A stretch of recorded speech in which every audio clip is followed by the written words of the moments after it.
Olá, bem-vindos e bem-vindas a mais uma aula de biologia aqui no canal. Gente, hoje eu quero conversar com vocês sobre taxonomia, um conteúdo de biologia do segundo ano do ensino médio que adora cair em provas de vestibular, onde literalmente é explicado para vocês como os seres vivos estão agrupados e também as regras de nomenclatura. E também vou falar um pouco sobre sistemática, tá? E filogenia. A aula de hoje vale muito a pena e vai também te tirar algumas dúvidas aí bem pertinentes, tá? Então vamos começar aqui. Bom, dois tipos de células existem, a célula procariótica e a célula eucariótica. A célula procariótica, bactérias, cianobactérias e arqueias. Células eucarióticas, qualquer outro tipo de ser vivo que não engloba esses que eu falei. Literalmente é isso. Eucarionte, procarionte. Você é um organismo eucarionte. Fungos são organismos eucariontes. Protozoários e algas são organismos eucariontes. Plantas são organismos eucariontes. Ou seja, tudo que existe é eucarionte, com exceção das bactérias, cianobactérias e arqueias, que vão possuir uma célula procariótica. Nessa imagem aqui você vê literalmente, tá? Deixa eu pegar aqui o ponteirinho. Nessa imagem você vê literalmente essa diferença. Aqui é uma célula procariótica e aqui são as células eucarióticas, tá? Outra coisa, atualmente, tá, essa questão de 5 reinos e etc. não vem tão sendo utilizada assim. Alguns livros ainda vêm as divisões de reinos para didaticamente explicar suas características, mas a gente também vê os 3 grandes domínios, o domínio eucária, o domínio bactéria e o domínio arqueia, tá?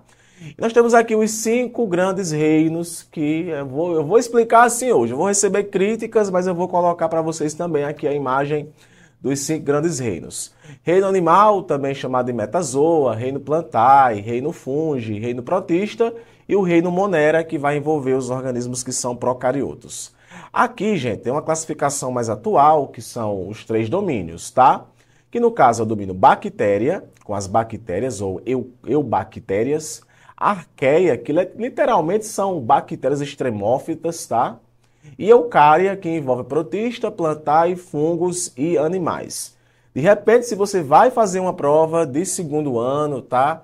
O professor gosta de cobrar isso, tá? A prova de vestibular, esse conteúdo aqui cai mais dentro de questões, pelo menos essa parte que eu estou explicando, tá? Nessa imagem aqui, a gente percebe as características de cada um desses reinos aqui, que inclusive eu vou estar dando para vocês uma aula sobre cada um desses reinos, tá? O tipo de célula, monera, procarioto, possui parede celular, pelo menos a maioria, tá? Unicelulares, que no caso são o reino monera, que são unicelulares. Aí o tipo de nutrição, são organismos podem fazer fotossíntese ou quimiossíntese, mas também podem fazer absorção, são heterótrofos. Aqui também são as interações com o ecossistema, e o exemplo é bactérias. Eu não vou falar de cada um para vocês aqui não, tá? Eu vou gravar uma aula específica falando de cada um desses grandes reinos, mas o importante é destacar o seguinte, tá? Aqui no reino protista, a gente destaca aqui as algas e os protozoários, por exemplo. No reino fungi, os fungos. No reino plantae, as plantas. No reino animal, os animais aí vertebrados e invertebrados, tá? Bom, vamos para cá. Com relação às regras de nomenclatura que adora cair em prova de vestibular. Isso aí foi Linneu que criou essas regras. Literalmente esses nomes assim já vem na tua questão da prova. É mais para tu poder ver como acontece a organização do nome científico e de repente marcar a opção que corresponde à verdadeira, que segue o critério correto de nomenclatura, tá? Bom, o nome científico ele é formado pelo gênero mais o epiteto específico. Por exemplo, ó, Canis lupus. Perceba, Canis ele vem com a primeira letra maiúscula e lupus vem com a primeira letra minúscula.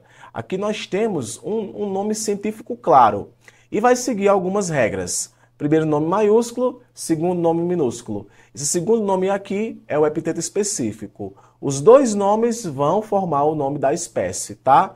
Aí aqui eu tenho Canis familiaris, Triabroma cacau, cacão, Triabroma theobroma Esse nome aqui que é difícil dizer. Enfim, mas sempre vai seguir a mesma regra. Esse nome aqui está em latim e, como você pode perceber, está em itálico, que faz também parte das regras de nomenclatura, tá? Devem ser escritos em latim ou latinizados. Primeira letra do gênero deve ser sempre maiúscula. A primeira letra do epíteto específico deve ser sempre letra minúscula. Aí aqui a gente vê uma ordem hierárquica de classificação. Perceba, eu tenho aqui o domínio, que é a vida, né? Que no caso a vida, que é a biota, o fator biótico. O domínio, eucária. O reino, animal. O filo, cordata. Estou citando aqui o caso do filo cordata, mas poderia ser qualquer outro tipo de filo, tá? A classe mamália. Tem 5 classes, eu coloquei aqui a mamália. A ordem, primata. A família, Homidae. O gênero, Homo. A espécie, Homo sapiens. Você pode perceber aqui como é que funciona essa organização, tá?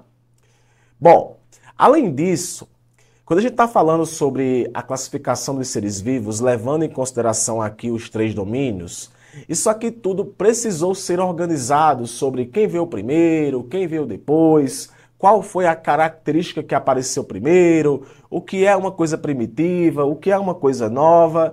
E nós temos aqui esses cladogramas, tá?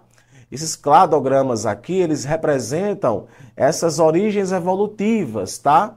Que no caso a gente consegue explicar a filogenética das coisas. E tem 2 escolas para isso, uma escola evolutiva e uma escola filogenética, que diferem nos critérios para se diferenciar os agrupamentos. Filogenética trabalha com novidades evolutivas, que é literalmente o que a biologia hoje pauta, são essas novidades evolutivas.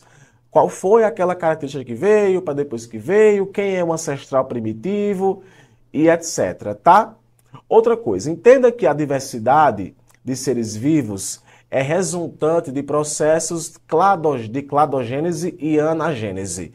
Anagênese é o processo pelo qual surge uma característica. Coloquei aqui para vocês. Processo pelo qual um caráter surge ou se modifica numa população ao longo do tempo, sendo responsável pelas novidades evolutivas. A cladogênese é o processo responsável pela ruptura da coesão inicial numa população, ou seja, quando elas se separam, gerando 2 ou mais populações que não mais se comunicam, tá? Aí aqui eu tenho, rolando aqui o processo de cladogênese, anagênese, Tava todo mundo junto, aconteceu uma cladogênese, anagênese aqui, tá?